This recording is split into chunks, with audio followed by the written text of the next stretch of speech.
29 अक्टूबर को दिल्ली के रामलीला मैदान पर आयोजित होगी पंचायत। आपको बता दें कि आज आईएमसी प्रमुख मौलाना तौकीर रजा खान ने प्रेस क्लब दिल्ली में प्रेस वार्ता कर ऐलान किया कि 29 अक्टूबर को दिल्ली के रामलीला मैदान पर सुबह 10 बजे से अखिल भारतीय मुस्लिम महापंचायत का आयोजन किया जाएगा, जिसमें देश भर के मुसलमान शामिल होंगे। उन्होंने कहा कि मुसलमान बेहद नाजुक दौर से गुजर रहे हैं। देश में मुसलमानों के खिलाफ नफरत का माहौल बना दिया गया है। नए नए तरीके अपनाकर पीछे धकेला जा रहा है। राजनीतिक, सामाजिक, तालीमी, कारोबारी क्षेत्र में पीछे धकेला जा रहा है। मुसलमानों पर झूठे आरोप लगाकर मॉब लिंचिंग की जा रही है। वहीं बेकसूर मुसलमानों को जेलों में डाला जा रहा है। यही नहीं, झूठे आरोप लगाकर घरों पर बुलडोजर चलाया जा रहा है। इन्हीं सब तकलीफों से निजात के लिए देश भर के मुसलमान रामलीला मैदान में महापंचायत करेंगे। मौलाना ने कहा कि इस महापंचायत में मुसलमानों के साथ देश के हर मजलूम की आवाज़ को उठाया जाएगा।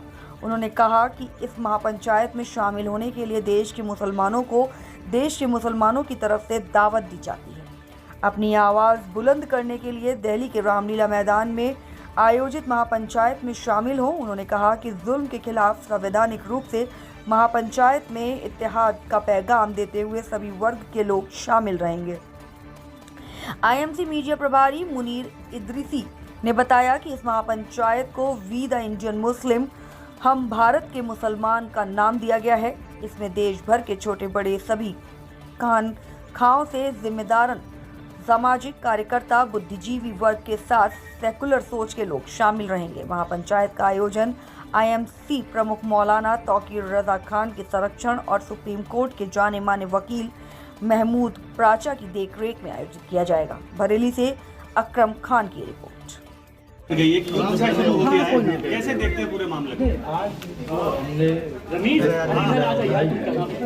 असल में हम जो अपने देश में अमन स्थापित करने के लिए, अमन बहाल करने के लिए फिरका परस्तों ने जो बदअमनी का माहौल देश में बना दिया है, उससे अपने देश को ठीक करने के लिए 29 तारीख को जो हम कॉन्फ्रेंस करने जा रहे हैं रामलीला ग्राउंड में मुस्लिम महापंचायत, उसके लिए बुलाया गया है। बाकी इजराइल ने जो कुछ किया है वो पूरी दुनिया ये जानती है कि इजराइल नाजायज कब्जेदार है। उसने नाजायज कब्जा किया हुआ है।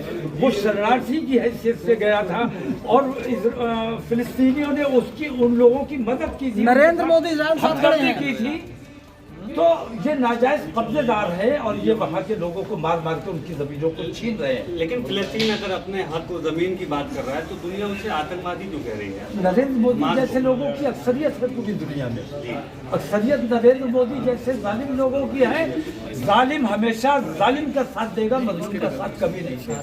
जी, लेकिन सर वैसे तो अगर जो वेस्टर्न मीडिया की बात की जाए, अमेरिका और ब्रिटेन जैसे लोग वो भी इजराइल के पूरी तरीके से समर्थन में हैं।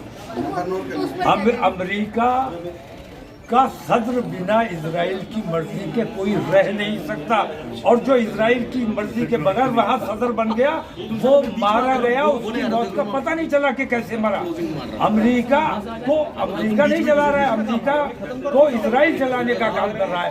तो इजराइल के साथ अमेरिका का खड़ा होना तो स्वाभाविक है, लेकिन नरेंद्र मोदी का खड़ा होना ये स्वाभाविक इसलिए नहीं है कि अगर नरेंद्र मोदी अडानी जी को अगर इजराइल की सबसे बड़ी बंदरगाह ना दी गई होती तो शायद नरेंद्र मोदी इजराइल की हिमायत ना करते। अडानी जी को जो वहां से बंदरगाह मिली है उसके इवज में नरेंद्र मोदी ने उनकी हिमायत की।